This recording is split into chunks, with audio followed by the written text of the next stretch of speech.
Hey, what's up, Lightbolt Joe here. Today we are going to discuss the brand new Netflix original show, God's Favorite Idiot. This is co-written by Ben Falcone, starring Ben Falcone and his incredible wife, partner, has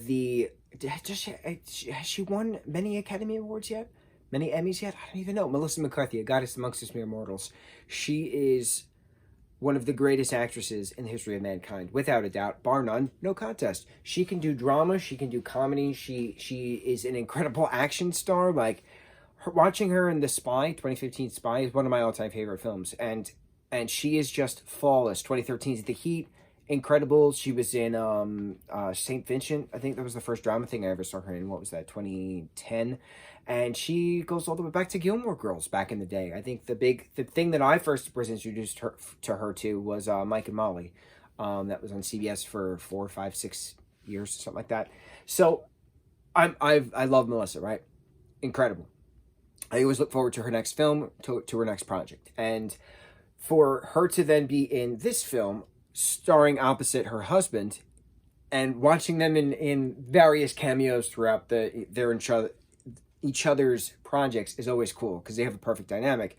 But to have them star and be in so many scenes together, it was just so authentic, and it was so real, and it was so awesome, and it was so fun.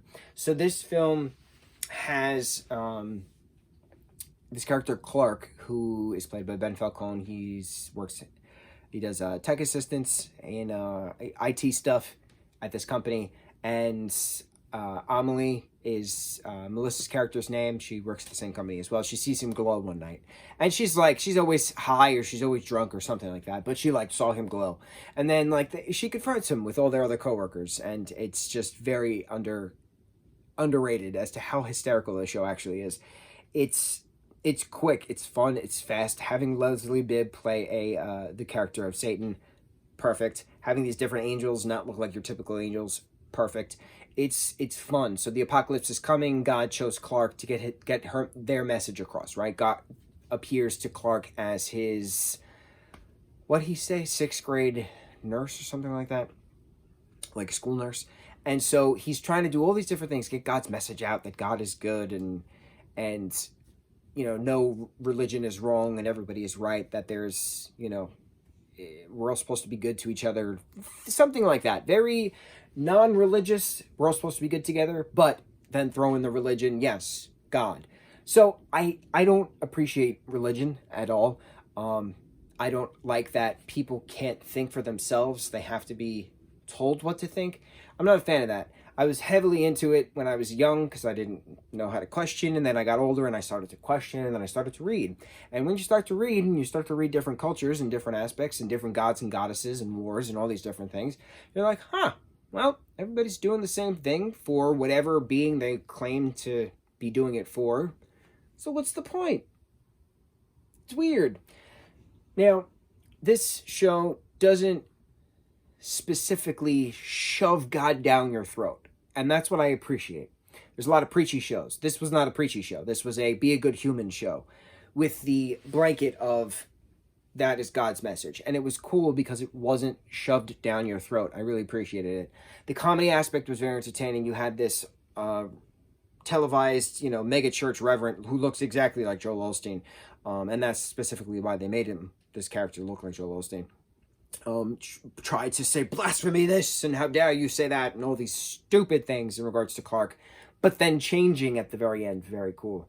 Now, this was only 8 episodes so far for season 1. I don't know if season 2 is coming out at the end of this year. I don't know if it's coming out next year. I know it hasn't been canceled. I know they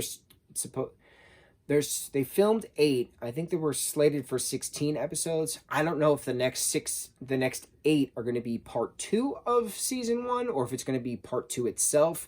I'm blanketly calling this review season 1 because there's no notifications or timeline of when season 2/part 2 will potentially be out. So it leaves on a cliffhanger, which is neat, of running away. But what happens next? If you're doing what God tells you to do, if God's telling you to run away and you run away, is that the actual right choice? Or are you supposed to stay and try to help everybody as the apocalypse is coming, as the 4 horsemen run through the grocery store? Hysterical. The banter that Melissa and Ben have together is just absolutely perfect. And just the back and forth with all the other actors and actresses too. I'm very curious how much of it was actually scripted, because when Melissa goes on a tangent, you can tell, and it's just so entertaining. And watching Melissa and Ben go on tangents together, it's just so wonderful. I feel so happy for their kids right now too, because they have mommy and daddy in real life, but then they have mommy and daddy playing love interests on a screen, so they get to see the romance and the charm in a fictitious sense as they see in a reality sense. It's just so cool having friends work together, and it's so cool having partners work together. I've said this numerous times in many reviews. So God's Favorite Idiot Season 1 was very well done, very smart, very witty, very emotional at times. It was a dramedy, it was a drama comedy, and it worked. It worked so well. I was very excited to watch it because the two of them are in it, and I can't wait for the next part. My parents loved it as well. On to the next review. Mucho mahalo.